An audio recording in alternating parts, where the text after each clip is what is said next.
Okay, Roshipal കൂടിയുണ്ട്. റോഷിപാൽ, ഈ നീക്കം എങ്ങനെയാണ് നമ്മൾ കാണേണ്ടത്? റോഷി, നിർണായകമായ തീരുമാനം ഇപ്പോൾ തന്നെ ദീപാദാസ് മുൻഷി അറിയിച്ചിട്ടുണ്ടാവും. ഇപ്പോൾ ആ കത്ത് തയ്യാറായിട്ടുണ്ടാവും. ദീപാദാസ് മുൻഷി കേരളത്തിലേക്ക് തിരിച്ചിട്ടുണ്ടെന്നാണ് ഞാൻ മനസ്സിലാക്കുന്നത്. ഇതിനിടയിൽ ഈ വിവരം രാഹുൽ ഗാന്ധി KC വേണുഗോപാലിനെ വിളിപ്പിച്ച് നേരിട്ട് പറയുകയാണ്. ആരാണ് മുഖ്യമന്ത്രി എന്നുള്ള വിവരം അതൊന്നുകിൽ KC, അതല്ലെങ്കിൽ VD, അതല്ലെങ്കിൽ RC. ഈ തീരുമാനം ഔദ്യോഗികമായി KC വേണുഗോപാലിനെ അറിയിക്കാൻ വേണ്ടിയായിരിക്കുമോ രാഹുൽ ഗാന്ധി KC വേണുഗോപാലിനെ വസതിയിലേക്ക് വിളിപ്പിച്ചത്?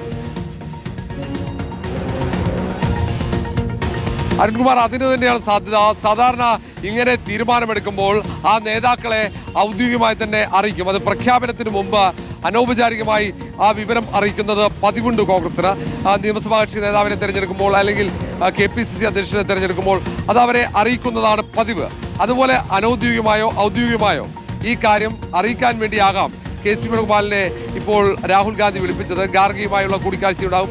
സമാനമായി തന്നെ നേരത്തെ ആദിൽ സൂചിപ്പിച്ചതുപോലെ രമേശ് ചെന്നിത്തലയും VD സതീശനെയും രാഹുൽ ഗാന്ധി ഈ കാര്യം അറിയിക്കും. എന്താണ് ഹൈക്കമാൻഡിന്റെ തീരുമാനമെന്നത് അറിയിക്കും. പക്ഷെ അത് രഹസ്യമായി സൂക്ഷിക്കാനുള്ള നിർദ്ദേശം കൂടി നൽകാൻ സാധ്യതയുണ്ട്. കാരണം നിയമസഭാ കക്ഷി യോഗത്തിൽ ആണ് പ്രഖ്യാപനം ഉണ്ടാവുക. അതിനു മുമ്പ് ആ വ്യക്തികളെ, ആ മത്സരത്തിലുണ്ടായിരുന്ന 3 പേർ, KC വേണുഗോപാൽ, രമേശ് ചെന്നിത്തല, VD സതീശൻ, ആ 3 പേരെയും ഈ കാര്യം അറിയിക്കുന്ന ഒരു നടപടിക്രമം അതാണിപ്പോൾ നടക്കാൻ സാധ്യതയുള്ളത്. ഏതായാലും ഏറ്റവും പ്രധാനപ്പെട്ട കൂടിക്കാഴ്ചയായി ഇതിനെ കാണേണ്ടി വരും. ഇനി രാഹുൽ ഗാന്ധി രമേശ് ചെന്നിത്തലയും VD സതീശനെയും സ്വാഭാവികമായും ടെലിഫോണിൽ വിളിച്ച് ഈ കാര്യം അറിയിക്കാനാണ് സാധ്യത. ഏറെ വൈകാതെ ആ ഫോൺ കോൾ കൂടി ലഭിക്കും. 3 ക്യാമ്പും ഒരുപോലെ ആത്മവിശ്വാസത്തോടെ ആഹ്ലാദ പ്രകടനത്തിന്, ആഘോഷത്തിന് തയ്യാറെടുത്ത് നിൽക്കുന്ന വേളയിലാണ് ഈ നിർണായക കൂടിക്കാഴ്ച ഇപ്പോൾ ദില്ലിയിൽ നടക്കുന്നത്. ആ കൂടിക്കാഴ്ചയ്ക്ക് പിന്നാലെ ഈ നിരീക്ഷകരടക്കം ദില്ലിയിൽ നിന്നും ഇങ്ങോട്ടേക്ക് വരുമെന്നാണ് പ്രതീക്ഷിക്കുന്നത്. KC വേണുഗോപാലായിരിക്കും അല്ലെ റോഷിപാൽ? സ്വാഭാവികമാണ്. സംഘടനാ ചുമതലയുള്ള ജനറൽ സെക്രട്ടറി എന്ന നിലയിൽ KC വേണുഗോപാലിനെയാകാം ആദ്യം ഈ വിവരം അറിയിക്കുന്നത്. പിന്നീടാകും VD സതീശനെയും രമേശ് ചെന്നിത്തലയും കോൺഗ്രസ് ഹൈക്കമാൻഡിന്റെ തീരുമാനം അറിയിക്കുന്നത്.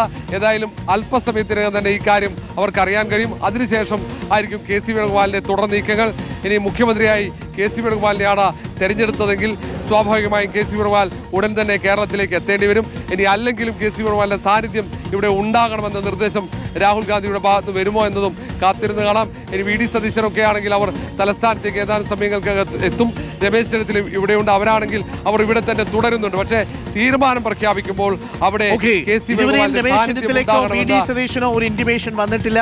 ആദ്യം വിളിപ്പിച്ചിരിക്കുന്നത് KC വേണുഗോപാലിനെയാണ്. ഞാനൊന്ന് ആദിൽ പാലോടിലേക്ക് കൂടി പോയിടാം. ആദിൽ പാലോട്, ആദ്യം KC വേണുഗോപാലിനെ വിളിപ്പിച്ചിരിക്കുന്നു.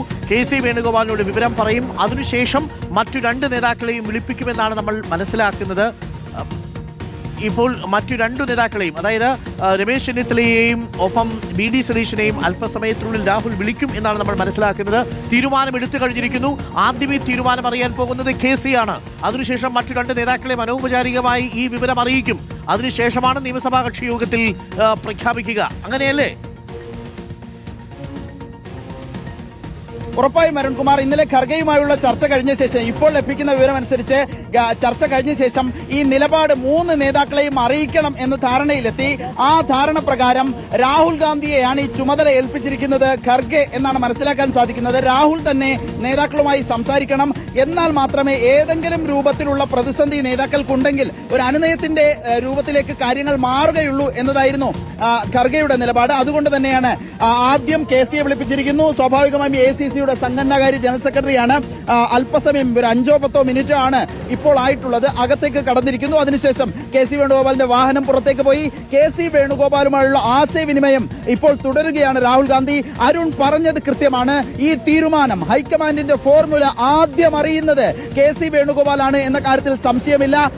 ഈ കൂടിക്കാഴ്ച കഴിഞ്ഞ ശേഷം 2 നേതാക്കളെയും വിളിക്കും എന്നതാണ് മനസ്സിലാക്കാൻ സാധിക്കുന്നത്. ഒരു പക്ഷേ ഘടകകക്ഷികൾ എന്ന നിലയിൽ മുസ്ലിം ലീഗ് നേതാക്കളെ, തങ്ങളെയോ കുഞ്ഞാലിക്കുട്ടിയോ വിളിച്ച് തങ്ങളുടെ നിലപാട് ഇതാണ് എന്നറിയിക്കാനുള്ള സാധ്യത കൂടിയുണ്ട്. ഏതായാലും അല്പസമയത്തിനുള്ളിൽ തന്നെ നേതാക്കളുടെ ഭാഗത്ത് നിന്നൊരു പ്രതികരണത്തിലേക്ക് പോകുമോ എന്നതാണ് ആദ്യം പ്രേക്ഷകരിലേക്ക് എത്തിച്ചിരിക്കുന്നത്. റിപ്പോർട്ടർ ടിവിയിലൂടെയാണ് പ്രേക്ഷകർ ഇക്കാര്യം അറിയുന്നത്. KC വേണുഗോപാലിനെ രാഹുൽ ഗാന്ധി വസതിയിലേക്ക് വിളിപ്പിച്ചിരിക്കുന്നു. ഇപ്പോൾ KC വേണുഗോപാലും രാഹുൽ ഗാന്ധിയുടെ വസതിയിൽ ഇപ്പോൾ ചർച്ച നടത്തുകയാണ്.